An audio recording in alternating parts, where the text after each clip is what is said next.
ભાવનગરથી પ્રધાનમંત્રી નરેન્દ્ર મોદીએ ધોરડોને એક ગામ તરીકે જાહેર કર્યું અને તેની સાથે સાથે તેને 100% સોલાર વિલેજ જાહેર કરવામાં આવ્યું છે। મહેસાણાના મોઢેરા અને ખેડાના સુખી અને બનાસકાંઠાના મસાલી ગામ પછી ગુજરાતનું ચોથું સોલાર વિલેજ હવે ધોરડો બન્યું છે।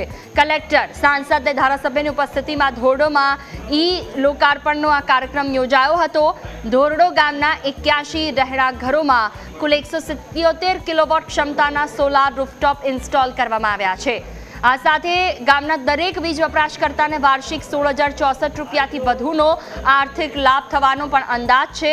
તો સોલાર પાવરને કારણે ગ્રામજનોના વીજળીના બિલમાં બચત પણ થશે ને વધારાના વીજળી યુનિટના વેચાણથી આવક પણ થશે।